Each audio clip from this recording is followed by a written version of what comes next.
Bismillah, Assalamualaikum warahmatullahi wabarakatuh. Saya atas nama Nurlina dengan NIM 211111056 akan memaparkan materi tentang penggunaan media pembelajaran berbasis manusia, berbasis cetakan, dan berbasis visual. Yang pertama yaitu media pembelajaran berbasis manusia. Media pembelajaran berbasis manusia biasa ditemukan ketika berada di dalam kelas, yakni dengan cara bertatap muka secara langsung antara pendidik dan peserta didik. Media pembelajaran berbasis manusia merupakan media tertua yang digunakan untuk mengirimkan dan mengkomunikasikan pesan atau informasi. Media berbasis manusia mengajukan dua teknik yang efektif, yaitu rancangan yang berpusat pada masalah dan bertanya ala Socrates, dan rancangan pembelajaran yang berpusat pada masalah, dibangun berdasarkan masalah yang harus dipecahkan oleh pelajar. Adapun faktor pendukung dalam media pembelajaran berbasis manusia, salah satu faktor penting dalam pembelajaran media berbasis manusia ialah rancangan pembelajaran yang interaktif. Pelajaran interaktif mendorong partisipasi siswa, dan jika digunakan dengan baik dapat mempertinggi hasil belajar dan pengalihan pengetahuan. Pembelajaran interaktif dapat direalisasikan dalam beberapa bentuk.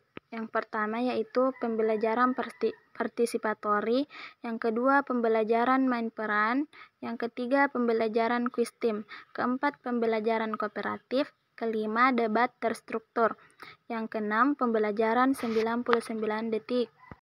Adapun kelemahan dari media pembelajaran berbasis manusia yaitu pada pembelajaran berbasis manusia, pengetahuan yang diberikan guru kepada peserta didiknya cukup terbatas pada kemampuan penyampaian pesan, sehingga membuat peserta didik bosan dengan pembelajaran tersebut. Pada pembelajaran berbasis manusia ini juga biasanya dilakukan dengan metode diskusi, yang mana pada metode ini biasanya terlalu banyak audiens, sehingga dapat mempengaruhi penyampaian pesan atau materi pembelajaran menjadi tidak efektif dan kondusif. Dengan demikian, dapat diketahui bersama bahwa setiap media pembelajaran memiliki kekurangannya masing-masing. Seperti dalam media pembelajaran berbasis manusia ini, pemahaman materinya terbatas sehingga membuat peserta didik hanya memahami materi yang disampaikan gurunya secara terbatas. Yang kedua yaitu media pembelajaran berbasis cetakan. Media pembelajaran berbasis cetakan atau printout adalah sebagai media penyampai pesan pembelajaran di mana padanya terkandung teks dan ilustrasi-ilustrasi pendukungnya. Adapun keunggulan dan kelemahan dari media berbasis cetakan. Kelebihannya yaitu menjangkau ke semua generasi, artinya selalu terkenal di kalangan apapun dan mampu dinikmati oleh generasi apapun. Yang kedua yaitu khalayak yang ditujukan lebih jelas. Adapun kelemahan dari media cetak yaitu penyebaran berita lambat. Yang kedua, cetak lebih lambat daripada internet. Yang ketiga, biaya produksi serta distribusi mahal. Baik, yang ketiga yaitu media pembelajaran berbasis visual. Gaya belajar visual adalah gaya belajar dengan melalui indera penglihatan. Media ajar yang sesuai untuk gaya belajar visual adalah berupa gambar, grafik, ilustrasi, slide video, dan tulisan yang berwarna-warni. Beberapa prinsip-prinsip yang harus diperhatikan dalam pembuatan media visual agar penggunaan media visual berjalan secara efektif, yaitu kesederhanaan, keterpaduan, penekanan, keseimbangan, bentuk, garis, dan tekstur dan warna. Adapun keunggulan dan kelemahan dari penggunaan media berbasis visual.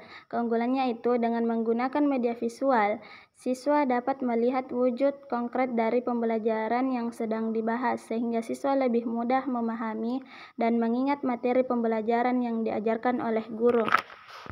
Penggunaan media pembelajaran visual ini juga membuat peserta didik menjadi lebih mudah untuk menerima materi yang disampaikan oleh guru selama proses pembelajaran berlangsung. Namun, di sisi lain, kekurangan dari media visual ini adalah keterbatasan penyampaian informasi karena hanya bisa disampaikan menggunakan visual. Media visual memerlukan bahan dasar yang berkualitas dan bagus sehingga proses pembuatannya cenderung mahal dan rumit. Adapun cara pemilihan media visual, yaitu yang pertama, ketetapan media visual digunakan dalam proses pembelajaran. Media pembelajaran visual telah terbukti lebih efisien dalam melakukan komunikasi antara pendidik dengan peserta didik. Yang kedua, waktu yang tepat untuk menggunakan media pembelajaran visual. Yang ketiga, adanya orang yang dapat mengoperasikan media visual dengan baik dan benar dalam pembelajaran. Mungkin itu saja yang bisa saya jelaskan. Kurang dan lebihnya mohon dimaafkan, dan saya akhiri dengan ucapan Assalamualaikum warahmatullahi wabarakatuh.